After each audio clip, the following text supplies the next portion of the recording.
right? Should they, in your opinion, look at trading AD before the deadline? I definitely think they should look at it, but everybody knows that's probably what they're about to do. So now, what is his value going to be out there? Who needs a big like Anthony Davis?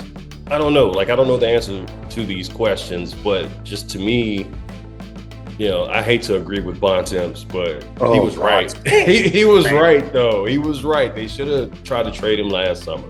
Well, sure, but you also it wasn't right. Real. You can't do it. Nico Harrison was not going to trade the guy that he brought in the most controversial trade ever made. Like Nico's probably still saying, "Oh, we just never got healthy. I had a championship team." Okay, whatever.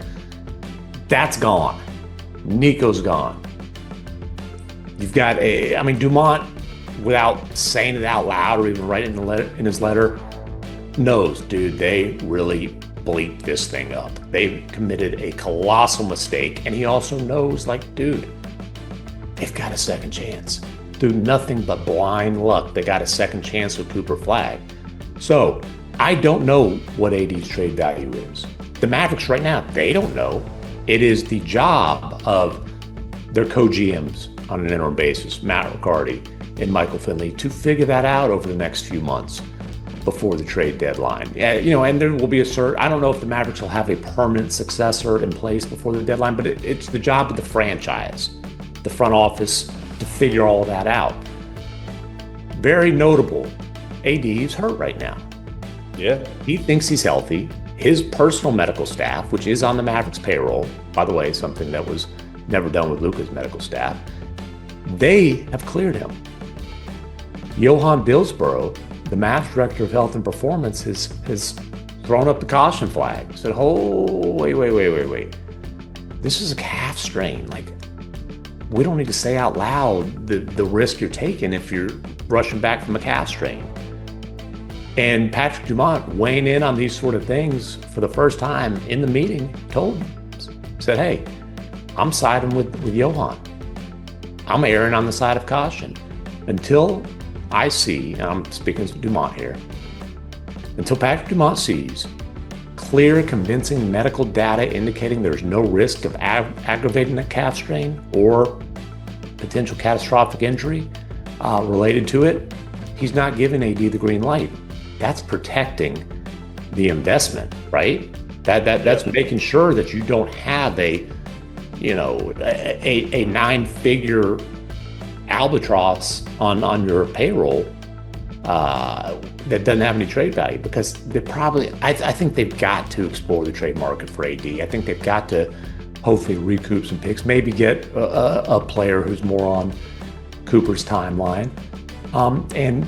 If you're really bad this year, frankly, that's not the worst thing in the world long term. It's painful. Cooper ain't gonna like it, but as we're seeing with Stephon Castle alongside Victor Wembanyama, long term it ain't a bad deal. Well, look, Nico's gone. Luka, he's gone. Okay, before they made that trade, you thought the Mavericks had some pretty promising bigs with Derek Lively, Gafford, all those guys. You thought they were okay there. And so to me, I thought it was a little redundant to bring in AD, but obviously the talent that he is, that's going to help you. You know that. But to me, like I said, it's almost like you reset it all. It's all reset now. So I think it behooves them to go find out what AD's market is. Yeah, now, like I said, I don't know what it is though, but we'll see. But like I said, you know how it is around this league. Like once teams start to realize, okay, they got to move this guy, that value starts dropping fast. Well, not necessarily. That's if you're panicked, right? That's if you make it. Is that not what this is? No, because a panic move would say, "We got to trade him right now. Oh my gosh. He's gone by Thanksgiving." Okay. The trade deadline ain't on Thanksgiving. Make sure he's completely healthy before he gets back on the floor, and look, it just takes two. Just if you can get two teams interested, and that's the job of whoever's in that GM chair, is to make sure that you are getting value. And look, you don't. If it's terrible value, you don't have to make a trade. You can explore it again over the summer, but the simple fact is every move made from this point forward has to be through the prism of what is best to build a sustainable contender around Cooper Flagg. Anthony Davis can't be the priority. Kyrie Irving can't be the priority. The guy, they're in their 30s. They're closer to the end than the beginning. Cooper Flagg's 18. If you get it right, you've got him for 2 decades. If you get it wrong, 7 years from now, you might be looking at making another trade of a star, and not one that you decide you want to make, if you know what I mean. And that's premature, but that's just the way that the league works, right? Give this kid, he's such a competitor. Dude, he's a talent. Like, the fact that he had a 26-point performance where he filled out the box score in a that was the sad part. Clutch moment, final minute of the game, beautiful spin move, just goes right at Giannis. He wanted to dunk it, then realized, that's a tough task, but great fit for him. I mean, that, like, whoa, an 18, like, the only other guy that young to score that many points in an NBA game ever is LeBron James. Like, this kid is, I don't know how good he's going to be, but he's going to be a guy you can build around. Two-way guy, too. That's what I love about him. Yes. He's a two-way guy. Get it right. You've got to get it right, and you've got to make that the priority, and I do think you can sell that to fans. I think Mavericks fans here, having been through it with Dirk, having been through, the first, what they thought was going to be the first third of the journey with Luka, they understand about building around this kind of young talent and benefiting long term. Last thing on the Mavericks, and I do just want to point out real quick the irony in Dumont demanding patience on AD returning from this calf strain, because one of the last straws that convinced Dumont, that Nico Harrison used to convince Dumont that Luka's not on board here, like Luka's not committed here, was the fact that Luka refused to rush back from a calf strain last year. But yeah. And I point that out just because there's some sick humor, I guess, in the irony. Also, Dumont screwed up. He's learned. I'm not saying the guy's a basketball genius. I'm saying he has learned what he didn't know. He's learned how much he has to learn.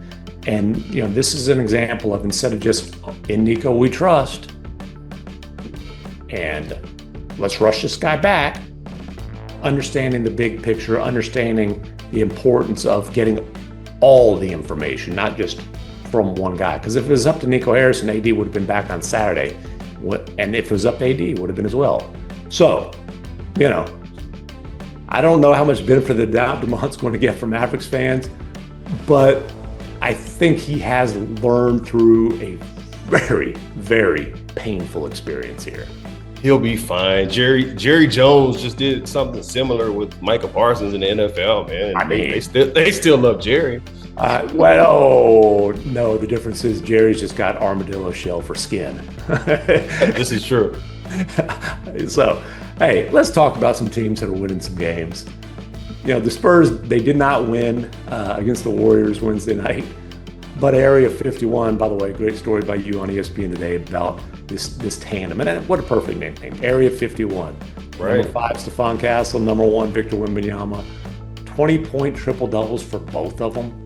Only the 5th time in NBA history teammates have done that. First time they've lost. But 8-3, that duo, holy moly. I mean, what a tandem to build around. But Mike, what I want to ask you about is De'Aaron Fox is back in the mix. First game back, it was clutch De'Aaron Fox. It's okay, yeah.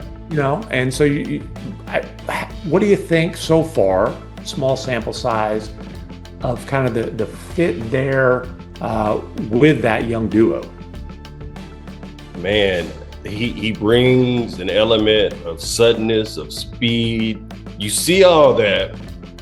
But you can also tell that he has not had any time on the floor with either of those guys. You can tell that obviously when he got hurt, he had the hamstring injury, but he was just coming off the finger surgery that sort of took like a 12-week recovery time. Mm-hmm. So You have those two things, and bam, you can't get on the court with those young guys, and you can see it. I think De'Aaron's timing is off. He's just not in sync with those guys right now. I think it's going to come, but it might not come until the middle of December or so. It might take a while with him. And Mitch Johnson even said it yesterday after the game. He said, hey, you can ramp a guy up all you want, and get him in great cardiovascular shape, but there's nothing that's going to simulate the intensity of an NBA game. And that's what De'Aaron is going through right now. We talked to him after the game last night. He also said that same thing. Hey, I'm just right now, everything's off right now. But he'll get it. It'll be fine. And then he'll just give them another weapon to attack with. Because, I've said this all along. When they start talking about, the Spurs, they have all these guards. It's kind of redundant. Yeah, you could say that.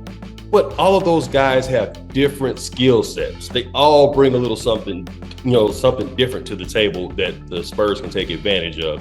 So I think De'Aaron is going to be fine. It's just going to take some time. So pretty fascinating what Stephon Castle's production has been in the field since De'Aaron Fox has been back.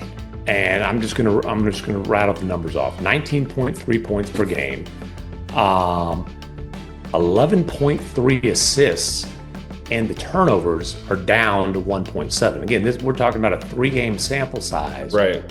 But it's certainly an indication that Stephon Castle ain't fading in the background just because a guy who's been an all-star point guard is sharing the backcourt with him.